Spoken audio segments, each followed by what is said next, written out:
Okay, so none of you know me, and I don't know you, but let's talk about Pokemon spin-offs. Or, really, the lack of Pokemon spin-offs in recent years. And yes, I will get to modern spin-off games, but hear me out first.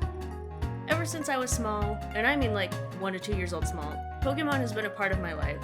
And it all started with this one small game, you might have heard of it, that has instilled a lifelong obsession in me. It's Pokemon Snap. Pokemon Snap is one of the first games I ever played, and upon revisiting it, it's got some of that old N64 crust to it, but that's besides the point. It's about the world building, and the exploration into the idea of Pokemon outside of battling. The entire concept of being a wildlife photographer, but in Pokemon, is such a fun idea that I don't really see anymore. Speaking of fun ideas, how about sitting on my ass all day and watching TV with Pikachu?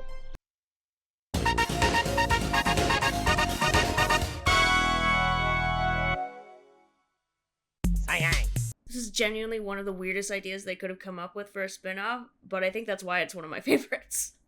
I may be looking at it through my own nostalgia, but Pokemon Channel is the first game that I pulled an all-nighter with. Granted, I was like 5, and if you dangled anything Pokemon related in front of my face, I would not put it down. But that's not important right now. To me, it's the fact that they made a game where you sit there with iPad Baby Pikachu, watching infomercials, workout channels, quiz channels, shopping channels. Maybe that's where my collecting problems came from. But the game isn't just watching TV. You can also go outside and touch grass.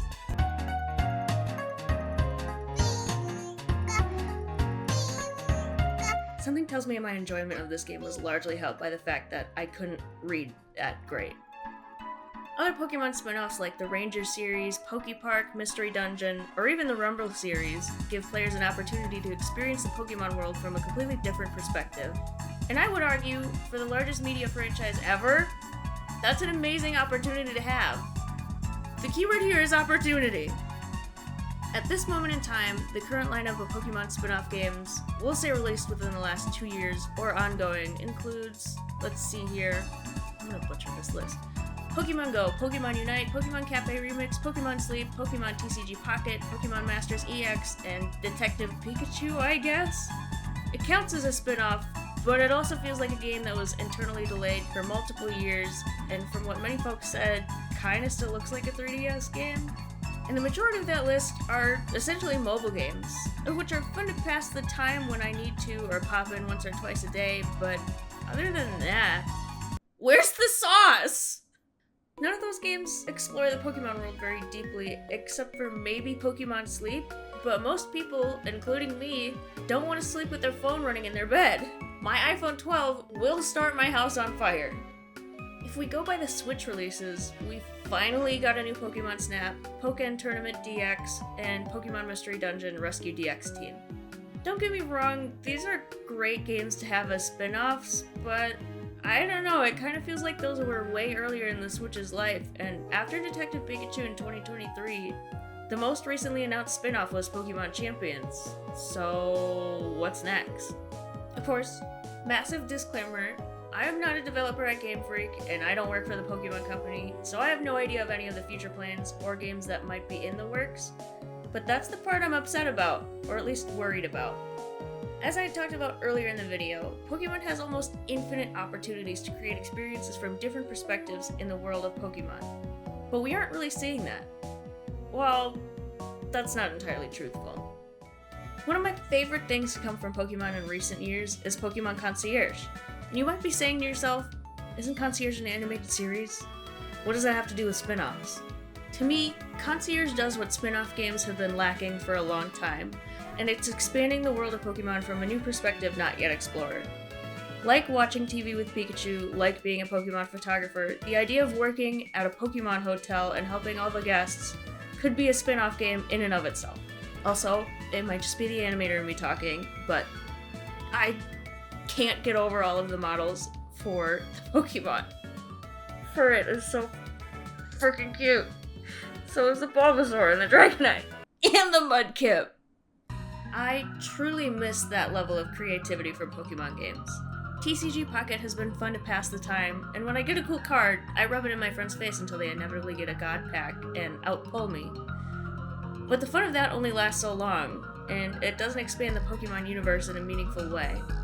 It's just Pokemon battling, but with different rules and shiny imaginary cardboard. Too bad I can't get my hands on the real shiny cardboard right now. It's kind of expensive. It's just so weird having grown up with all these spin-off games. I mean, there was a Pokemon typing game. I have friends who miss interesting takes like the Pokemon Conquest games. I remember finding the legendary beasts and rangers and struggling so hard because my hands were shaking and I couldn't draw those stupid circles around them for the life of me. We've already been shown that they can make spin-offs out of basically any concept. Just look at Magikarp Jump! That's such a stupid game. I know that Game Freak and the Pokemon Company should probably be more concerned with making the mainline games more polished, but most Pokemon spin-off games were not directly handled by Game Freak. Hey You Pikachu and Channel were developed by Umbrella, the Mystery Dungeon games by Spike Chunsoft, Pokemon by Bandai Namco. Do you see what I'm getting at? I am aware of the fact that game development times are getting way longer and way more expensive, but you'd think that they'd want other games to fill in the gaps between major generational games. Oh wait, I think that was TCG Pocket this year. My consensus is, I am and always will be a Pokemon fan. My random middle school spat of not liking Pokemon didn't last very long. And I'm also aware that not every spin-off or mobile game that they put out will be for me. But I miss the days when Pokemon was more willing to experiment. I don't want Pokemon spin-offs to be completely replaced by mobile games. It's kind of just less fun. No whimsy. I think over time, as the Pokemon formula developed and matured, they've been more concerned about making things that are broadly appealing rather than weird and niche. Like yelling at Pikachu to do something over and over while he blatantly ignores you. I could go on and on about spin-off games, but all I really want is Pokemon Channel 2. Thank you for watching this long and probably unnecessary video about Pokemon spin-offs. I'd love to hear what you all think about the current state of spin-off games or any fond memories you may have of them. Also like and subscribe.